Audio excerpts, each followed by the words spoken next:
Pakistan cricket history के जादूगर spinner जो कि रोज नहीं मिलते उनमें से एक थे सईद अजमल।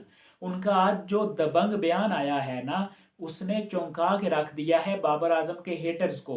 एक मीडिया टॉक के दौरान सईद अजमल से ये पूछा गया कि क्या बाबर आजम की पाकिस्तान टी20 टीम में वर्ल्ड कप के लिए उस स्क्वाड में क्या जगह बनती है। उसने मुस्कुरा कर जवाब दिया कि भाई साहब ये कैसा सवाल है, बाबर आजम और जगह नहीं बनती, ये कहाँ का इंसाफ है। ये जो पाकिस्तान का यसमैन कोच है ना, माइक एसन, इसने कुछ टोलाबाज लोगों के पीछे लगकर सिर्फ बाबर आजम का करियर एंड करना था, तबाह करना था, लेकिन वो नहीं हुआ। ये पाकिस्तान है, यहाँ पर पाकिस्तान के बेटों को इज्जत दी जाती है, जो पाकिस्तान के लिए इतना सर्व कर चुके हैं उनको जलील नहीं किया जाता। और ये सारा करता धरता है आकिब जवेद का। ये सईद अजमल ने तो नहीं कहा, लेकिन लोग जानते हैं, मैं भी जानता हूँ, आप भी जानते हैं कि इस टाइम बाबर आजम का जो सबसे बड़ा हेटर है वो पाकिस्तान क्रिकेट का जो सिलेक्टर है ना, आकिब जवेद, वो है। अब यहाँ पर सईद अजमल ने ये कहा कि अगर बाबर आजम की टी20 टीम में जगह नहीं बनती तो फिर किसकी बनती है। क्या साइम अयूब की बनती है, साहिबजादा फरहान, सलमान अली आगा, मोहम्मद हारिस, हसन नवाज, जो कि आपका बहुत बड़ा टैलेंट लेकर आए थे, लेकिन उस बंदे को आपने जानबूझकर ख़राब कर दिया उसकी पोजीशन पर ना खिलाकर। इंडिया में आप देखें ना, तो जिस बल्लेबाज की जगह नहीं ना बनती उसके नंबर पर जायसवाल बहुत ही कमाल का उनका लड़का है, लेकिन उन्होंने टी20 में नहीं रखा क्योंकि एज आ ओपनर उसे वो नहीं खिला सकते थे। उन्होंने टीम में नहीं रखा, स्क्वाड में भी नहीं रखा, अच्छी परफॉर्मेंसेस के बावजूद। तो वहाँ पर इंसाफ होता है प्लेयरों के साथ, इस तरह से नाइंसाफ़ी नहीं होती।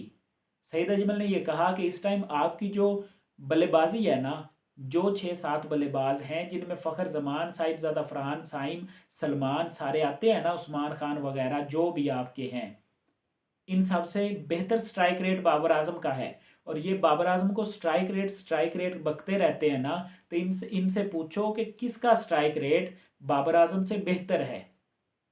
और अगर देखा जाए, साहिबजादा फरहान की बात करते हैं, वो बंदा ऐसा है कि 5 डॉट्स खेलता है पावर प्ले में और छठी पर छक्का मार देता है ओवर की बॉल पे। तो उस छक्के का कोई फ़ायदा नहीं होता जब 5 आप डॉट कर लेते हैं, उसे स्ट्राइक रोटेशन का पता ही नहीं कि स्ट्राइक रोटेट कैसे किया जाता है।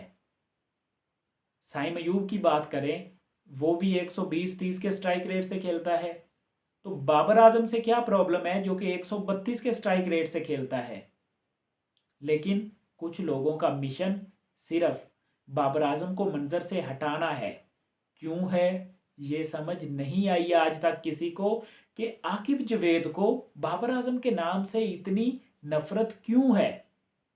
जब लोग उसे देखना चाहते हैं, पाकिस्तान क्रिकेट फैंस जिनकी वजह से पाकिस्तान क्रिकेट है, वो लोग ये देखना चाहते हैं कि बाबर आजम परफॉर्मेंस दे, परफॉर्म करे, बाबर आजम पाकिस्तान को आईसीसी ट्रॉफीज जिताए। तो इस बंदे को इस बात से इतना मसला क्यों है।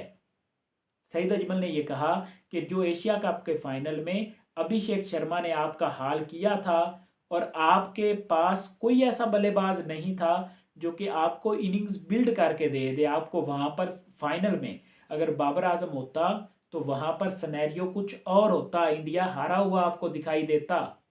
क्यों? क्योंकि जब फ़खर जमान, साहिबजादा फरहान ने एज अ ओपनर 100 रन्स का स्टैंड किया था ना, तकरीबन 11 ओवर में मुझे याद है कि 110 रन्स थे पाकिस्तान के। 9 ओवर्स, 54 बॉल्स रहती थी। अगर 54 बॉल पर आप ज़्यादा नहीं तो 70 रन्स भी लगाते तो 180 का टारगेट बनता था। और इंडिया 180 नहीं चेज कर पाता फाइनल मैच में। हाथ हाथ पांव उनके 147 पर ही हमें दिख रहा था कि फूल रहे थे। लेकिन जो कोलैप्स आपने किया, वो कोलैप्स आपको मैच हरा गया। साहिबजादा फरहान आउट होता है, सलमान आउट होते हैं, हारिस साहब जो कि अपने आप को पता नहीं क्या ही समझ बैठे थे कि बाबर आजम को मशवरे देने लगे थे। बाबर आजम तो टीम में वापस आ चुके हैं, अपनी फॉर्म में भी आ चुके हैं। आप कहाँ हो, अपना पता बताओ, कहाँ हो आजकल, कहीं भी दिखाई नहीं दे रहे। तो बाबर आजम से पंगा इज़ नॉट चंगा।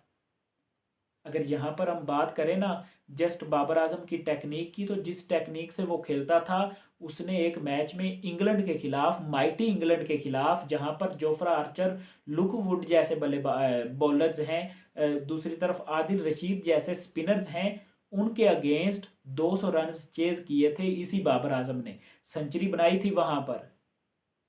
तो आप कैसे ये सोच सकते हैं कि बाबर आजम मैच फिनिशर नहीं है, या बाबर आजम से खेला नहीं जाता, या उसकी टेक्निक अच्छी नहीं है? कहाँ से अच्छी नहीं है? ये क्वेश्चन आपसे हमारा है, आप इसका जवाब दें। बाबर आजम के बगैर पाकिस्तान की टीम कंप्लीट ही नहीं होती, जो पाकिस्तान टीम का हाल है। या तो ये हो कि आपके पास इतना टैलेंट पड़ा हो, इतना टैलेंट पड़ा हो कि बाबर आजम की जगह ही ना बनती हो।